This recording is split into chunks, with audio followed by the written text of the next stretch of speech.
What is up? What's up, Facebook and YouTube?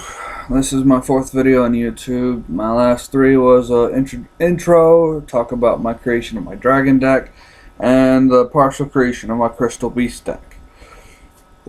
I didn't show off my crystal beast deck because I didn't want to. I just woke up, so I'm a little tired. But today we're going to be talking about my Sacred Terror deck. And for those of you who don't like to name your decks, my Sacred Terror deck is my yugioh deck.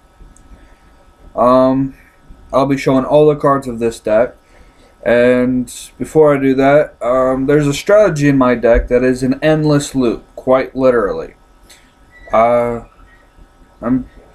pretty sure I'm not the first to come up with this strategy, but out of everyone I know, I'm the only one who used it. Using the Terror Incarnate, yugioh Terror Incarnate, and the Sacred Phoenix and Anathematis combo.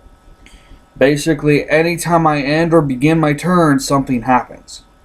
Either your opponent's going to lose all his monsters, same with me, or we're both going to lose all our spells and traps. Because Incarnate, what he does is, every time I end my turn, he destroys all other monsters on the field. All of them. Unless they can't be destroyed by card effects. And then my Phoenix would go to the graveyard, and then its effect would kick in during my standby phase, bringing itself right back.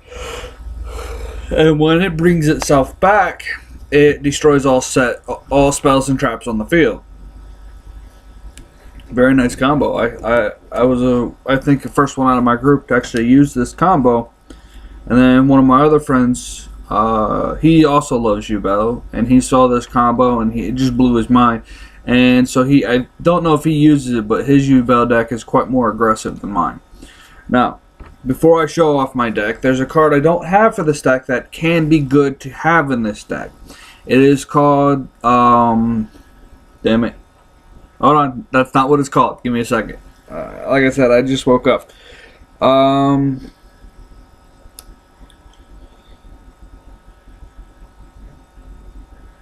It's a level 4 lower monster. Ah, there it is. Chaos and Master. It's a weak monster, I think 1500 attack.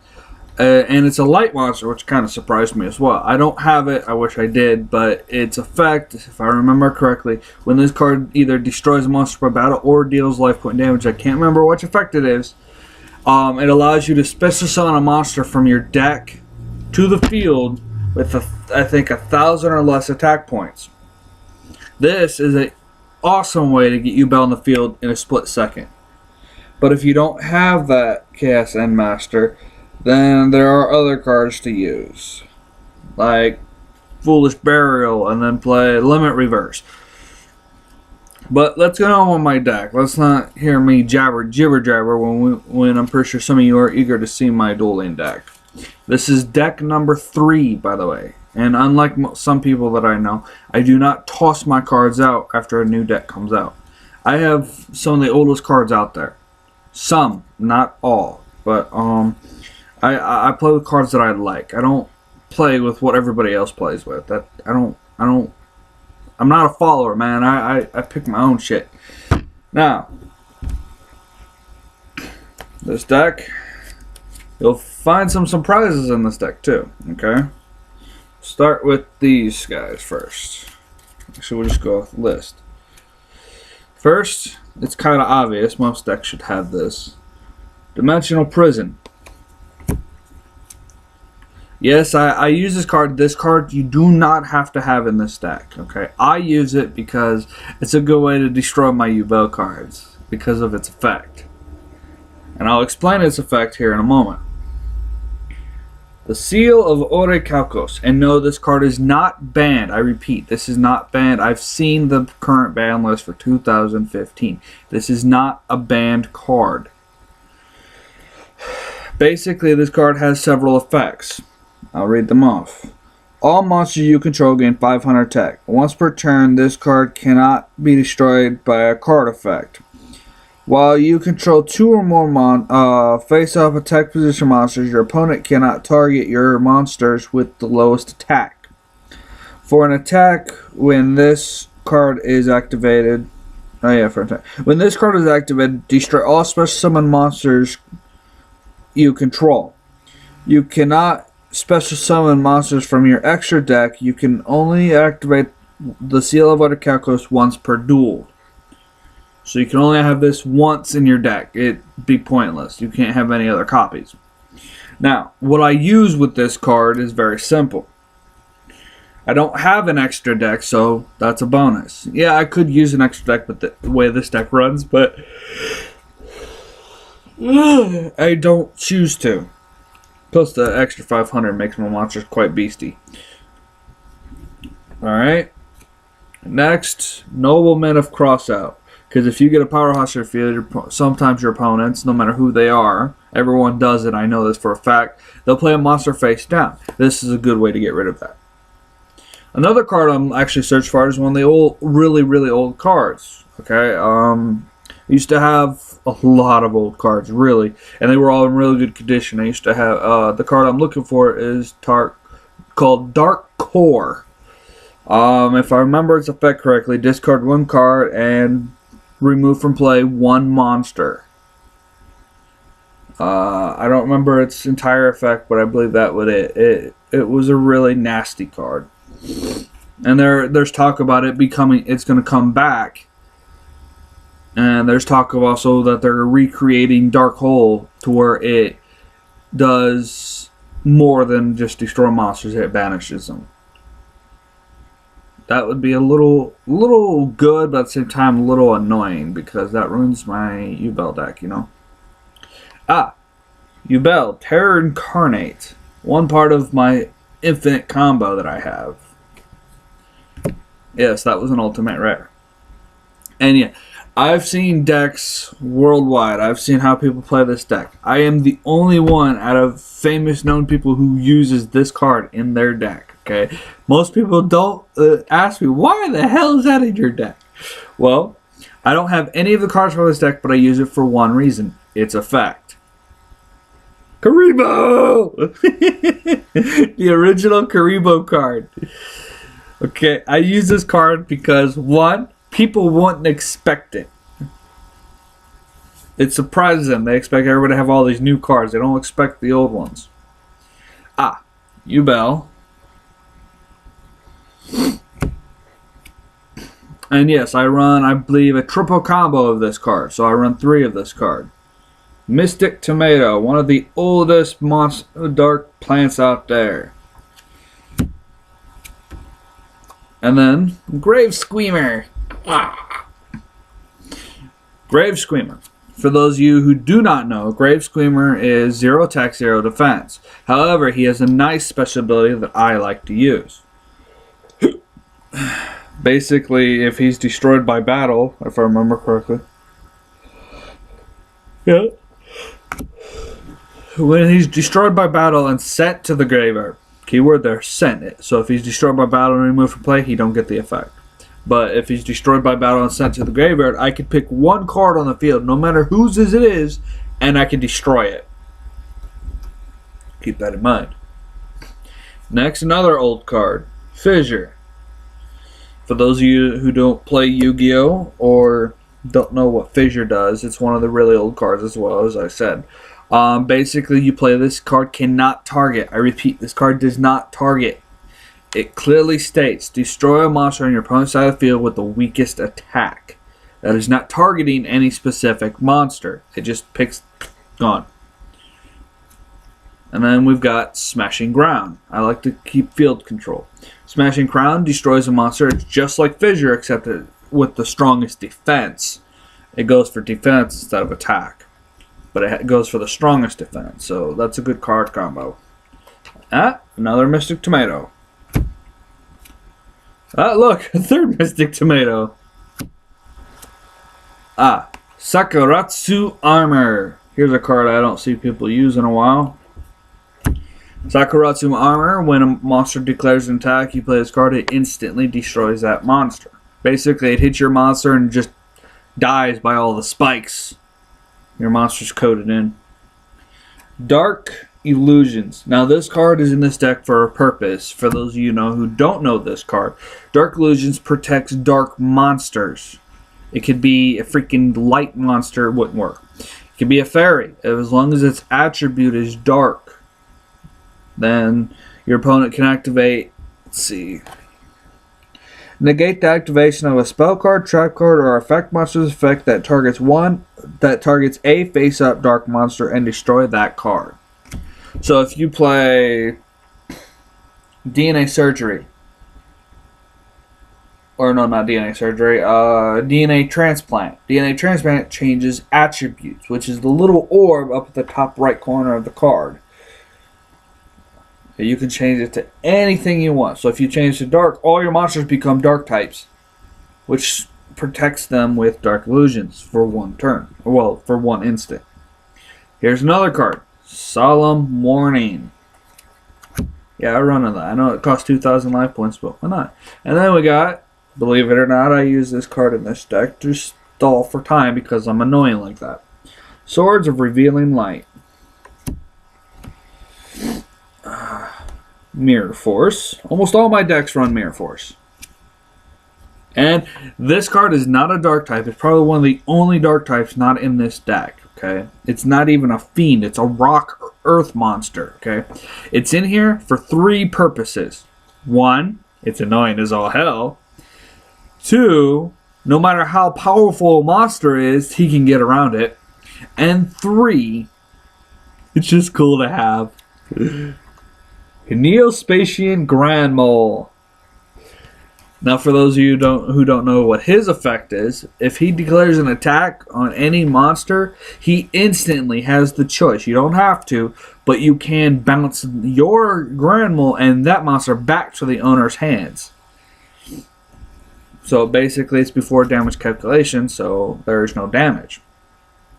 Next, I have a really old card called Dark Blade. 1800 attack normal monster.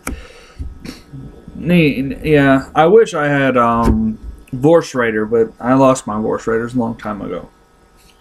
And then we have this dragon. First, his name is hilarious. I will admit this personally. His name is utmost hilarious.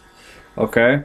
He's a dark dragon type with 2200 attack. Basically, if any of my monsters leave my field, if any of my monsters on my field are destroyed by battle or by a card effect, I can special summon this card from my hand. And he is the Interplanetary Purple Thorny Dragon. Yes, you heard it here. Interplanetary Purple Thorny Dragon. Yeah. Hilarious name, awesome ability. Then we have Dark Bribe. I'm the Dark One. I'm going to bribe you to die. Then we have the Transmigration Prophecy card. This card allows me to select 2 cards. 1 from my graveyard or 1 from your opponent's. Or 2 from my graveyard or 2 from your opponent's. And they get shuffled back into the deck. This is a good combination strategic card if you want to stop your opponent from playing with his graveyard. Like, let's say, if you have that card face down and your opponent plays a card to target a monster in his graveyard. Normally, most people don't think of this move. I don't know why. It's clever. Most people who deal with messing with their graveyard, if you play this card, when they select the card that they want to bring back, they have to show the cards they want to bring back before they can just bring it back. That is a rule. You can play Transmigration Prophecy, select that card and the other card from his deck, or 1 from your graveyard. Select those 2 cards and they get bounced back to the deck, since there is a chain effect. Chain effects, basically, if I activate a card, then you activate a card, that's chain link 1. And if I activate another card, that's chain link 2. Okay? The last part of the chain, whether it's chain link 10 or 15, which never goes that high, by the way, the last chain gets to go off first. So the first chain, the first card activate, cannot go off until all the other ones have gone. Yes, it's confusing, but it takes me a while that it makes sense. Because basically the chains add up, and the last one is the dynamite that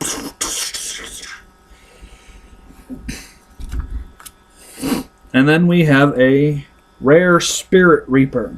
Obviously, there's two reasons why I have this in my deck. One, to try to limit my opponent's hand, and two, it can't be destroyed by battle. Then we have this card because it works well with Yubel. Yubel's effect, when it during end of each of my end phases, I must give up a monster to keep Yubel on my field.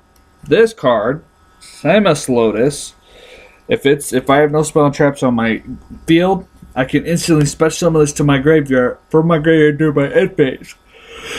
And then change this. Let's see. Yubel's on my field, okay? This is in my graveyard. I have no set spells and traps. I can special summon this. Then Yubel's effect goes off. I can tribute it to keep Yubel on the field. This works because this would go off first, because Yubel's effect would go off first. Yubel, Samus Lotus. Samus Lotus, Yubel, tribute. Perfect combo. It does have its drawbacks. Everything does. Then we have Kaiko the Ghost Destroyer.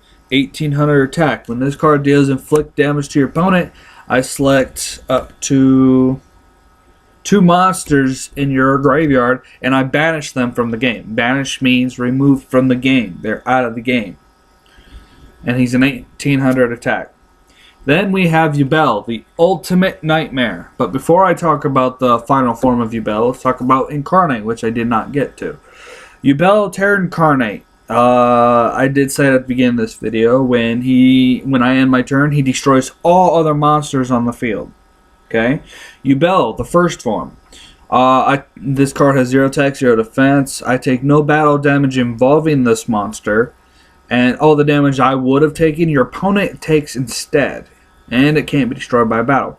Yubel Terra Incarnate has the exact same effect except the final one, which it destroys all monsters when I end my turn. But it also has another effect that people misunderstand. Yubel Terra Incarnate has a very unique ability. Other than destroying every monster when he ends his turn, if this card is removed from the field, his ability kicks in no matter what. You can send him back to my deck. You can remove him from play. You can send him back to my hand or send him to the graveyard. It doesn't matter if he's sent or destroyed.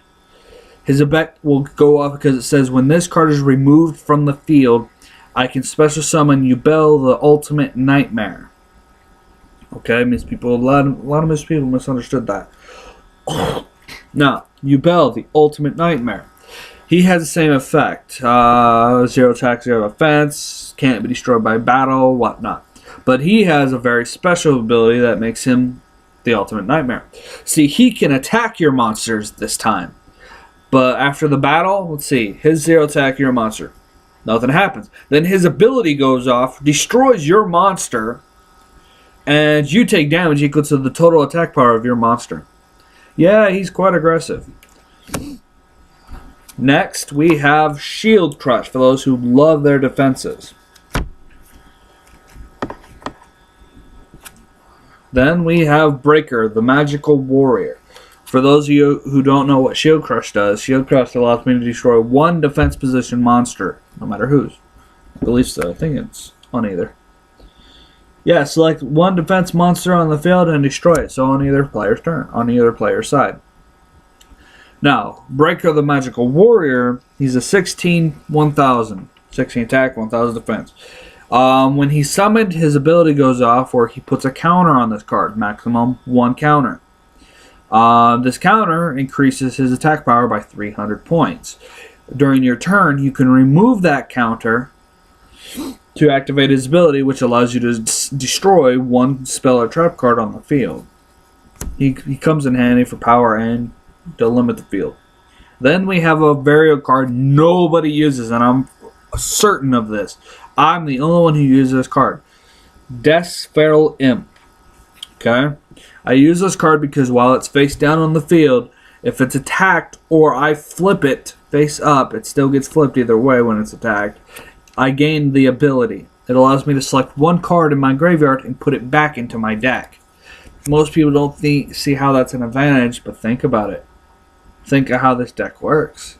Oh. Next is the other part of my Yubel Sacred combo.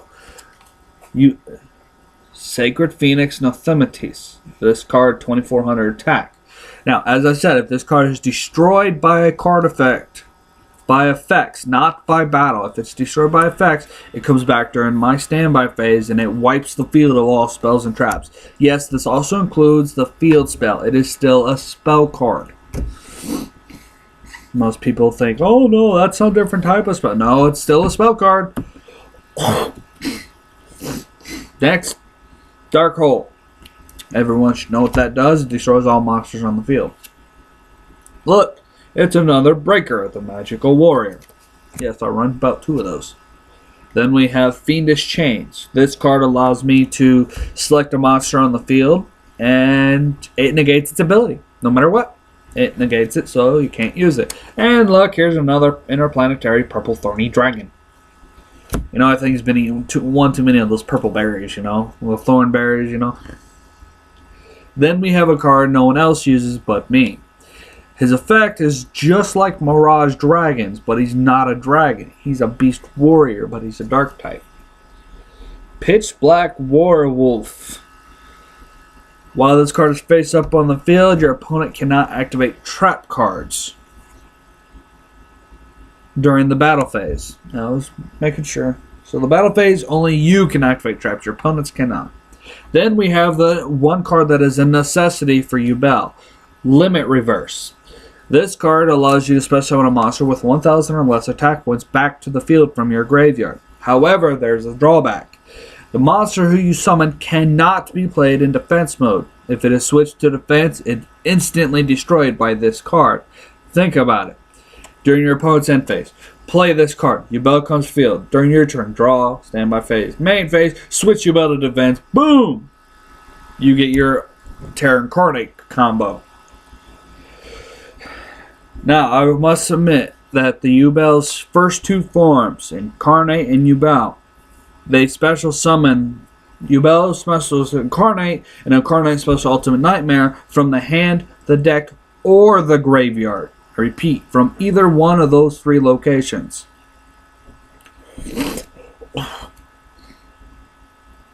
MST. We do run that.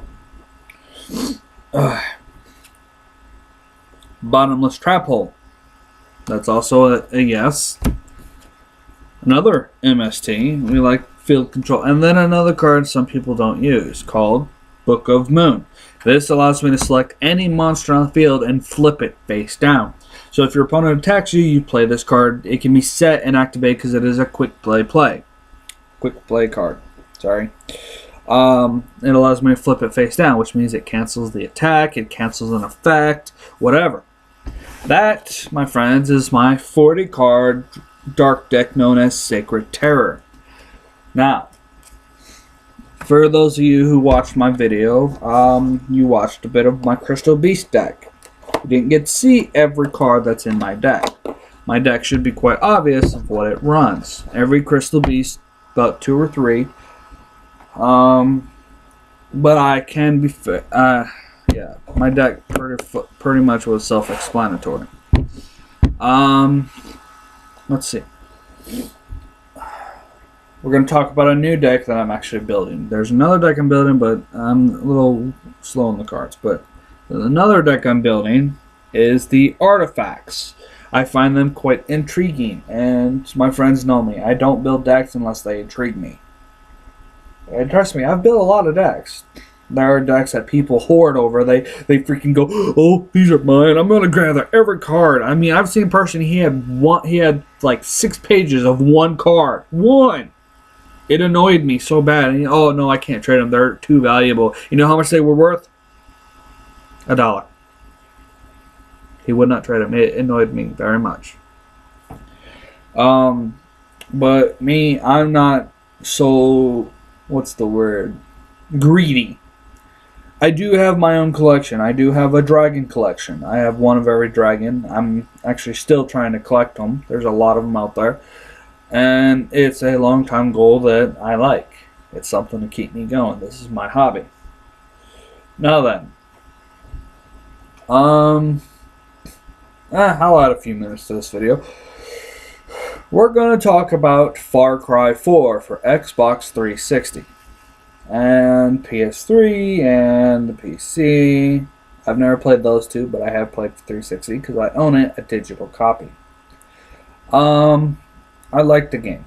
It was good. I mean, I even have the seasons pass. For those of you who watch this video, pay close attention because this is the truth. Alright?